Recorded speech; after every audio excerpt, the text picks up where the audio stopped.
जहाँ भी पानी जमेगी वहीं ये डेंगू का मच्छर रहेगा, और जहाँ ये डेंगू का मच्छर रहेगा वहीं डेंगू फैलेगा। आप सोचते हैं कि घर में रात के समय में मच्छर काटता है, नहीं, ये डेंगू का मच्छर है जो ये दिन में काटता है। डेंगू के लिए हमारा 50 बेड तैयार है, 25 बेड बढ़ाने की संभावना है। और ये भी मैं कहना चाहूँगा कि अदर जो एनसेड्स हैं, जो दवाइयाँ हैं बुखार के, वो आप यूज़ नहीं करें, क्योंकि अगर आप अलग दवाई यूज़ करते हैं तो उसका कुप्रभाव आपके शरीर पे पड़ता है। डेंगू हो या अदर वायरल फीवर हो, दोनों में जारा बुखार होता है, दोनों में सर दर्द होता है, दोनों में बॉडी पेन होता है।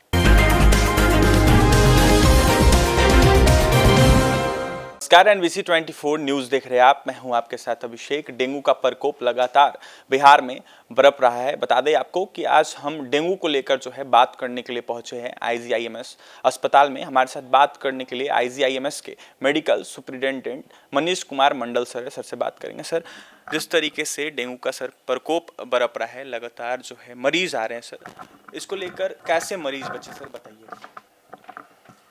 ये जो मौसम है, इस मौसम में हल्की बारिश हो रही है और बारिश के कारण पानी हर जगह जम जा रहा है, तो लोगों को सचेत रहने की ज़रूरत है। जहाँ भी आप रह रहे हैं वहाँ पानी नहीं जमे। घर में अगर आप हैं तो घर में अगर फ्लावर पॉट्स आजकल लोग बॉन्साई प्लांट्स रखते हैं तो उसमें पानी नहीं जमे, इसका ध्यान रखना है, क्योंकि जहाँ भी पानी जमेगी वहीं ये डेंगू का मच्छर रहेगा, और जहाँ ये डेंगू का मच्छर रहेगा वहीं डेंगू फैलेगा। तो पहला जो बचाव है वो जहाँ भी रहें वहाँ पानी जमने नहीं दें। दूसरा है कि आप सोचते हैं कि घर में रात के समय में मच्छर काटता है, नहीं, ये डेंगू का मच्छर है जो ये दिन में काटता है। ये 12 से 4 के बीच में अत्यधिक उपद्रव मचाता है। तो कोशिश करनी चाहिए कि आप 10-11 बजे के बाद 12 बजे घर की खिड़कियाँ बंद कर लें। घर के अंदर में मॉस्किटो रिपेलेंट वगैरह जलाएं ताकि अंदर मच्छर नहीं प्रवेश कर सकें। आप स्प्रे दिन में भी कर सकते हैं, या अगर खिड़की खुला रखना है तो मॉस्किटो नेट आप खिड़की में लगा दें ताकि उनका प्रवेश रुक सके। और बचाव ही सबसे बड़ा उपाय है। अगर आप घर से बाहर निकल रहे हैं तो बाहर में ढके हुए कपड़े पहने। अगर आप ढके हुए कपड़े नहीं पहन पा रहे हैं, जूता मोजा नहीं पहन पा रहे हैं, तो आप इनका ऑइंटमेंट्स आता है मॉस्किटो से बचने का, वो ऑइंटमेंट लगा सकते हैं ताकि उसके महक से मच्छर आपके नज़दीक नहीं आए और आपका जो है डेंगू के मच्छर का प्रकोप से आप बच सकें। सर, डेंगू को लेकर आईजीआईएमएस अस्पताल में वार्ड बन गए हैं क्या? डेंगू के लिए हमारा 50 बेड तैयार है, 25 बेड बढ़ाने की संभावना है। उस 50 में अभी 38 मरीज हमारे पास हैं, और उस 38 मरीज में जो हमारे आंकड़े हैं वो मेल ज़्यादा हैं, फीमेल कम है। सर, व्यवस्था क्या क्या है? जो डेंगू के लिए गाइडलाइन सेंट्रल गवर्नमेंट वाला दी गई है, उस गाइडलाइन पे हम लोगों ने सारा इलाज शुरू किया है, बचाव शुरू किया है। जहाँ तक वार्ड्स की बात है तो 2 मेल वार्ड 1 फीमेल वार्ड अभी हम लोगों के पास है, और उस मेल फीमेल वार्ड की जितनी खिड़कियाँ हैं वो कवर्ड खिड़कियाँ हैं ताकि मच्छर उससे प्रवेश नहीं कर सकें। सेकंड जो चक्र है बचाव का, वो हर बेड पे मुसहरी का इंतज़ाम है ताकि सेकंड में अगर अंदर आ भी गया तो मच्छर तो मुसहरी के अंदर नहीं जा सके। थर्ड जो हम लोगों ने इंतजाम किया वो रेगुलर फॉगिंग का। फॉगिंग लार्वा के लिए अलग होता है और मच्छर के लिए अलग होता है, तो वो दोनों तरह की फॉगिंग अंदर और बाहर की इंतजाम की हुई है। सर, जिस तरीके से डेंगू से जो लोग हैं प्रभावित हो रहे हैं, जिनको सिम्टम्स निकल रहे हैं, उनको सलाह क्या कुछ सर दीजिए? जो सबसे पहला चीज़ हो रहा है वो बुखार हो रहा है, सेकंड है वो सर में दर्द हो रहा है, कुछ मरीज़ इसके साथ चक्कर की शिकायत भी लेके आ रहे हैं, और अंत में लूज मोशन भी कुछ लोगों को हो रहा है। तो सबसे पहला मेरा नम्र निवेदन आपके चैनल के माध्यम से ये होगा कि ऐसे मरीज जिनको ये सिम्टम्स हों, पहले तो वो अपनी जांच कराएं, क्योंकि ये जांच फ्री है, आप कहीं भी करा सकते हैं, हमारे संस्थान में भी आप ये करा सकते हो कि ये फ्री जांच है यहाँ पे। और अगर इसमें पॉजिटिव पाए जाते हैं तो इसका इलाज जो है वो पैरासीटामॉल है, बी कॉम्प्लेक्स है, और अगर ज़्यादा बुखार हो रहा है, जारा बुखार हो रहा है, तो पट्टियाँ चला सकते हैं सर पे और पाँव पे, लेकिन किसी सूरत में एंटीबायोटिक का कोई रोल इसमें नहीं है।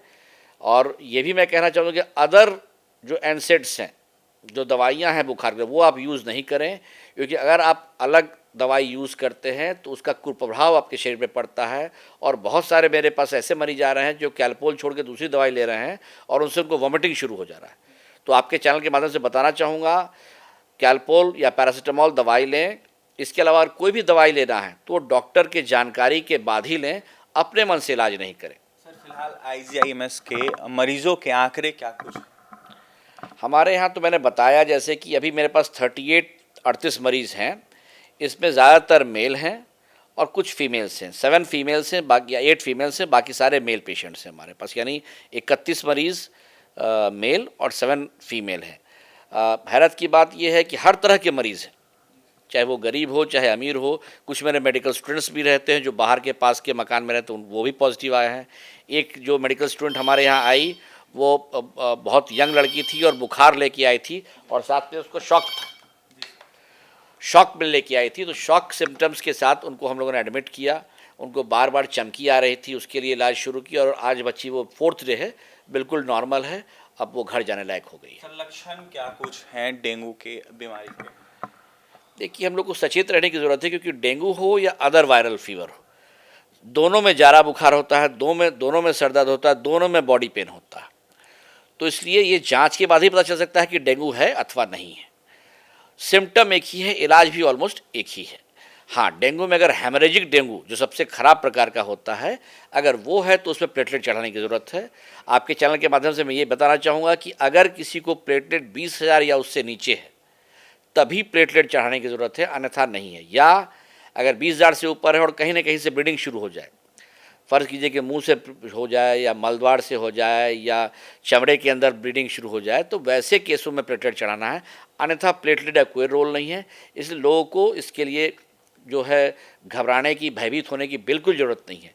प्लेटलेट का पूरा इंतजाम संस्थान में है, जो भी आएंगे उनका प्लेटलेट अगर ज़रूरत है तो उसको देने के लिए पूरी मात्रा में स्टोरेज में हमारे पास है। सर टाइफाइड के भी पेशेंट आ रहे हैं क्या आईजीआईएमएस में? टाइफॉइड के मरीज कुछ आ रहे हैं, लेकिन आपके चैनल के माध्यम से बताना चाहूँगा कि जो लोग डेंगू से पॉजिटिव हैं, कभी कभी लो टाइटर उनका टाइफॉइड का भी पॉजिटिव आता है। ऐसे में ज़रूरी नहीं है कि वो टाइफाइड हो भी, तो उसको बहुत सोच समझ के इलाज करना चाहिए और डॉक्टर की देखरेख में ही अगर टाइफॉइड आता है तो देखरेख में ही इलाज होनी चाहिए। तो आपने सुना हमारे साथ मेडिकल सुपरिटेंडेंट आईजीआईएमएस के सर थे मनीष मंडल सर थे। मनीष मंडल सर का तमाम बात आपने सुना है। सर का यह साफ कहना है कि सचेत रहें, सतर्क रहें और तमाम जानकारी जो है वो सर ने दी है। फिलहाल इस खबर में इतना ही, और भी तमाम खबरों के लिए बने रहे हमारे साथ। सहयोगी पंकज के साथ पटना से अभिषेक की रिपोर्ट।